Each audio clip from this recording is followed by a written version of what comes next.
Sekarang bicara soal tapera. Kalau kita lihat respons dari masyarakat yang sekarang kita bisa lihat langsung di media sosial, bahkan sudah ada yang menyebutkan singkatannya adalah tambah penderitaan rakyat. Ada yang saya lihat juga tambah pedih rakyat. Waduh. Gitu. Nampaknya penolakannya sangat kuat begitu ya. Tapi saya ingin mempertegas terlebih dahulu. Kalau stance atau titik berdiri dari redaksi CNBC Indonesia, apakah pro, kontra, atau sebenarnya ada stance lain kalau dari redaksi melihat kebijakan ini? Iya, kalau dari redaksi CNBC Indonesia melihat ini sebenarnya harus dikaji ulang oleh pemerintah maupun DPR gitu. Karena sebenarnya banyak variabel yang berubah dari sejak undang-undang itu ditetapkan sampai sekarang. Kalau kita lihat undang-undang tapera kan sebenarnya udah lama ya, 2016. Bahkan kalau dilihat pembahasannya itu sudah dimulai dari 2011, 2012 gitu. Kita ingat waktu itu properti sangat booming ya, efek kenaikan harga komoditas, banyak orang kaya baru, rumah-rumah baru, rumah-rumah elit itu banyak muncul di periode itu. Cuman rumah-rumah yang tipe kecil atau yang kita bilang untuk masyarakat berpenghasilan rendah itu tidak begitu banyak gitu. Sementara kenaikan harga rumah itu sangat tinggi saat itu. Betul. Makanya muncullah ide yang dari DPR. Jadi DPR yang menginisiasi aturan ini karena merasa masyarakat kelas bawah butuh nih bantuan yang berupa sifatnya gotong royong lah gitu. Semua masuk ke sana dalam bentuk simpanan terus disalurkan untuk KPR masyarakat penghasilan rendah. Ketika pembahasan emang waktu itu cukup alot pemerintah Pak SBY waktu itu cukup menentang lah karena sisi awal kan yang pertama PNS ya.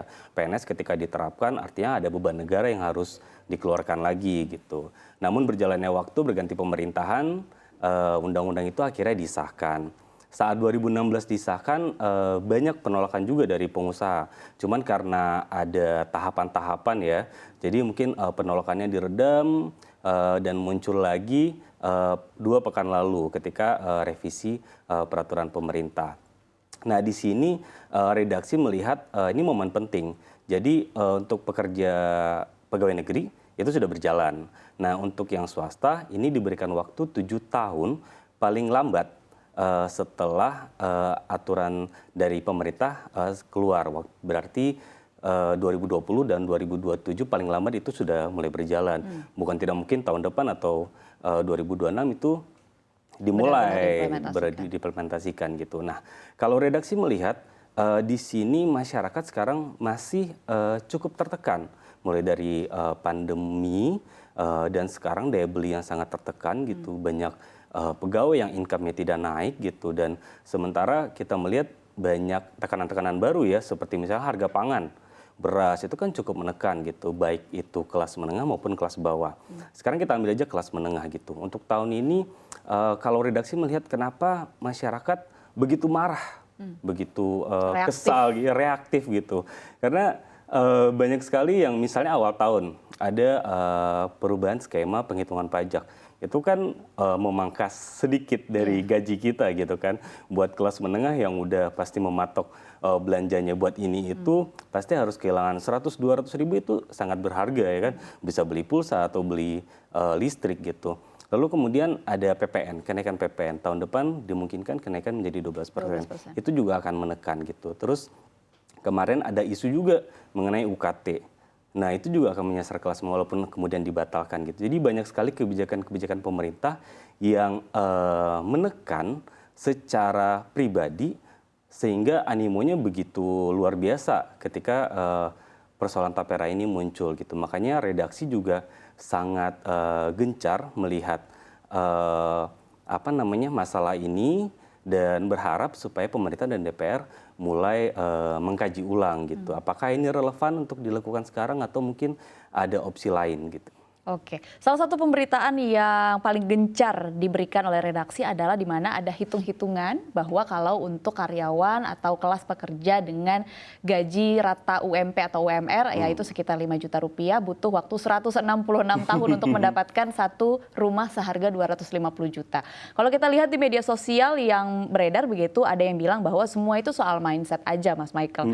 Bisa kok punya rumah seharga 1,2 miliar tapi gajinya harus sebesar 400 juta rupiah per bulan. Betul. Gitu. Ini kan reaksi masyarakat yang menggambarkan kemarahan. Tapi kalau dari penjelasan Mas Michael sendiri, ini kan bisa dikatakan pemerintah atau masyarakat harus memilih antara kebutuhan papan atau kebutuhan pangan begitu. Karena tadi Mas Michael menyebutkan bahwa pangan ini lagi mahal. Betul. Kalau redaksi sendiri melihatnya, sebenarnya di situasi saat ini yang harus diselesaikan adalah kebutuhan masyarakat itu di papan atau di pangan, Mas? Iya, keduanya harus diselesaikan tentunya ya. Cuman kalau di pangan tentu ada porsinya sendiri untuk penyelesaiannya gitu dan diharapkan terus berjalan gitu. Nah, kalau untuk kebutuhan papan ini banyak muncul pertanyaan-pertanyaan yang kemudian seperti meragukan kebijakan pemerintah. Misalnya untuk tapera ini saja kita dipotong 2,5% dan 0,5% dari pemberi kerja gitu. Nah, tidak semua pekerja nantinya bisa memanfaatkan tapera juga karena ada batas maksimal penghasilan. Jadi kalau yang gajinya 8 juta ke atas itu belum tentu bisa mendapatkan KPR. Jadi walaupun dia udah punya simpanan nih, dia tetap nyicil nantinya ke bank yang ditunjuk oleh tapera dengan bunga yang rendah dan DP yang lebih membantulah kepada pekerja gitu. Yang sebenarnya kalau teman-teman melihat di sini BPJS Tenaga-Kerjaan itu juga punya program yang sama. Kita bisa minjam KPR melalui kepesertaan itu, kita bisa renovasi rumah, bisa bangun rumah juga gitu. Jadi ada semacam kok kita harus bayar 2 kali nih gitu. Sementara yang ini juga belum tentu kita dapatkan gitu. Nah, banyak keraguan dari publik yang dirasa masyarakat tentunya gitu ya mengenai kebijakan ini. Terus yang kedua mungkin yang agak unik di situasi sekarang, transparansi dan kredibilitas itu juga menjadi pertanyaan gitu. Karena kita tahu belakangan banyak kasus-kasus yang melibatkan lembaga-lembaga yang sifatnya simpanan. Kita tahu ada Asabri, Jiwasraya, terus Taspen gitu. Dan apakah mungkin BP Tapera yang nanti akan mengelola dana puluhan triliun itu bisa mengemban tanggung jawab yang sama gitu. Belum lagi misalnya, wah kita udah bayar pajak nih. Udah bayar pajak, tapi pemerintah ternyata masih ada korupsi gitu. Nah, hal-hal seperti itu kan yang kembali menjadi kemarahan publik gitu mengenai kebijakan ini. Mengikisnya kepercayaan publik terhadap pemerintah untuk mengelola uang sebesar ini. Betul. Gitu ya.